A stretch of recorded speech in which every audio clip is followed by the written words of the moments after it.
अच्छा जी, तो अब हम नेक्स्ट स्टार्ट कर रहे हैं प्रोसेस कि ये किस तरह हमारी फाइलें बन चुकी हैं। तो अब हम नेक्स्ट प्रोसेस पे जाएंगे कि फाइलें बन गई हैं तो अब क्या करना है।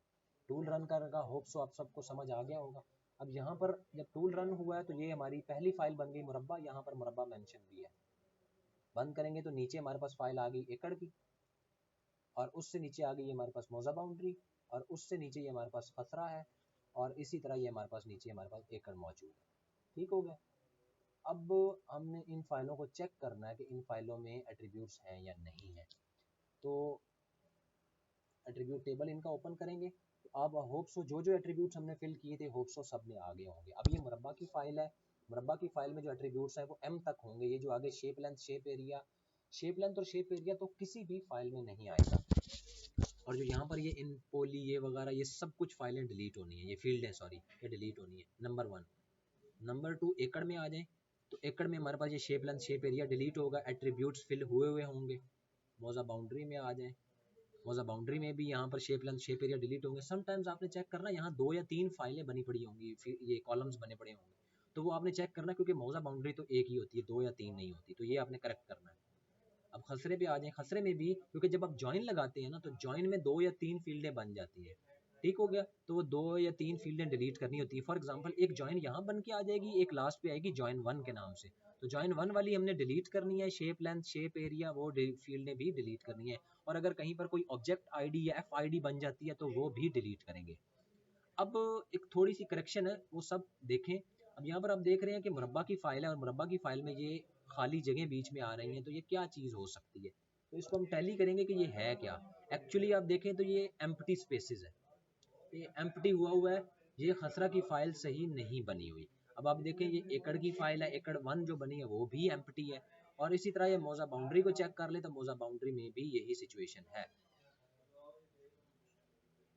ये देख सकते हैं मौजा बाउंड्री में ये एम्प्टी स्पेसेस है। अब ये खसरा की फाइल में इशू है जिसको क्लियर करना है। यहाँ हम देख सकते हैं जो खसरा की फाइल है उसमें या तो पुट नहीं किया हुआ, ये मे बी ये 0 वाले होंगे, आफ्टर डिजॉल्व पुट नहीं किया या समथिंग लाइक दैट। ये आप लोगों को टैली करना है कि ये ऐसे क्या इश्यूज होते हैं। ठीक हो गया। और जो ये एकड़ की फाइल है ये अब हमारे लिए एक्स्ट्रा हो जाती है, क्योंकि एकड़ 1 की मेन फाइल आ जाती है। अब एकड़ 1 फाइल वो बनती है जो कि मौजा बाउंड्री के हिसाब से कट होकर फिर आएगी हमारे पास। मौजा बाउंड्री अगर यहाँ से बीच में से कटी हुई है तो ये जो एकड़ 1 की फाइल है वो भी कटी हुई होगी, और सेम एज मुरब्बा की फाइल में भी यही स्टैरियो होगा। क्लियर है। अब आप ये देखें एकड़ की फाइल में ये एक्स्ट्रा पार्ट था, लेकिन जो एकड़ 1 की फाइल आई है उसमें ये एक्स्ट्रा पार्ट नहीं है। ठीक हो गया। वो क्या हुआ कि मौजा बाउंड्री के हिसाब से उन्होंने फाइल कट कर दी है। क्लियर हो गया। तो इस वजह से हम ये टूल रन करके 4 शेप फाइलें बनाते होते हैं। ये था बेसिक स्टेप। अब नेक्स्ट प्रोसेस क्या है। नेक्स्ट प्रोसेस ये कि आप इन फाइलों को डिसॉल्व करेंगे, खसरा वाली फाइल को।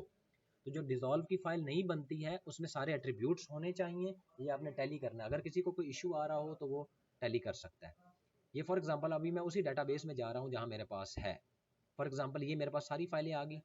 राइट क्लिक करके मैं यहाँ से export to shape files multiple, multiple shape files करूँगा, और मैंने एक फ़ोल्डर की आउटपुट दे देनी है। अब यहाँ पर मेरे पास सर्वर है, आपने अपना कोई भी फ़ोल्डर रख लेना है, डिजिटाइजेशन, न्यू डेटा। अच्छा, यहाँ पर आपने एक फ़ोल्डर बनाना है न्यू फ़ोल्डर के नाम से, सॉरी ये गलत जगह पे बन गया। आपने इस फ़ोल्डर के अंदर जाना है, यहाँ न्यू फ़ोल्डर बनाना है, और इसका नाम रखना है रास्टर, कैपिटल में। और इसी तरह आपने एक और फ़ोल्डर बनाना है, उसका नाम रखना है वेक्टर, और वेक्टर के अंदर सॉरी ये वेक्टर को हम अपना फोल्डर दे देंगे एज ए आउटपुट। तो अब इसमें जो भी फाइलें होंगी ये वहाँ चली जाएंगी एक्सपोर्ट होकर in the form of shape file. और उस टाइम पे आपने अपने जोन का ध्यान रखना, जोन अगर 42K वाला ना हो, वरना ये सारी फाइलें ख़राब हो जाएंगी, उन सब का जोन चेंज हो जाएगा। अब ये सारी की सारी फाइलें अगर आप जाके देखें तो आपका वो बन गया है कोड चौकता। इसको मैं रिफ़्रेश करूँगा तो यहाँ मेरे पास रास्टर और वेक्टर आ गया। तो जो आपका मोज़ैक है ये आपने यहाँ से कॉपी करना है, रास्टर के अंदर पेस्ट कर देना है। ये थोड़ा सा टाइम लेता है क्योंकि रास्टर थोड़ा सा हैवी होता है। ये फाइल को आपने डिलीट कर देना है। अब इसी तरह रास्टर को आप सॉरी वेक्टर को आप देखेंगे तो वेक्टर के अंदर भी आपकी 4 की 4 फाइलें आ चुकी होंगी।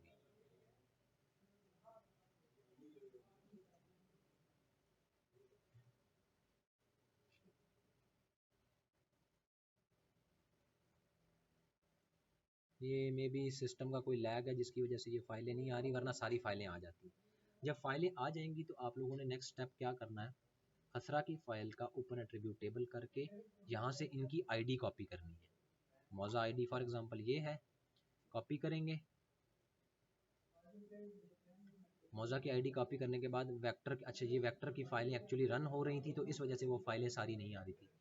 तो अब क्या करना है, एकड़ की सिंपल फाइल है, ये हमारे लिए फजूल है। In shape file format simple file एकड़ वन, क्योंकि हमारी फाइनल है तो हम उसी को रखेंगे। अब सबसे पहले मौजा की आईडी पेस्ट होगी, अंडरस्कोर मौजे का नाम, और ये सारा कुछ कैपिटल लेटर में होगा, KOT कोट मौजे की आईडी अंडरस्कोर मौजे का name, quote space GHOGTA, quote चौकता। मौजे के नेम के अगर 5 वर्ड्स हैं तो पांचों में अंडरस्कोर नहीं आएगा, सिर्फ स्पेस आएगी, और फिर अंडरस्कोर लास्ट पे हमारे पास आ जाएगा खसरा या एकड़ या मुरब्बा या जो भी नाम है, KHASRA, और ये सारा कुछ कैपिटल में होगा। ये हमारा फाइनल फाइलों की आउटपुट होनी चाहिए। एज प्रीवियस मैं आप लोगों को एक पिक्चर्स भी भेज चुका हूँ कि ये इस तरह की फाइलें होनी चाहिए, और ये नाम इसी तरह बाकी सब फाइलों में होगा। ये एकड़ वन खत्म हो जाएगा, एकड़ रहेगा, और जो आपकी खसरा की डिसॉल्व हुई फाइल है उसका नाम आप खसरा डिसॉल्व रख दें, और वो भी कैपिटल में होगा। नंबर 2, यहाँ पर जो आपका रास्टर है, रास्टर को भी आपने रीनेम करना है। मैं आप यहीं से कॉपी करके ये वाली आईडी और नाम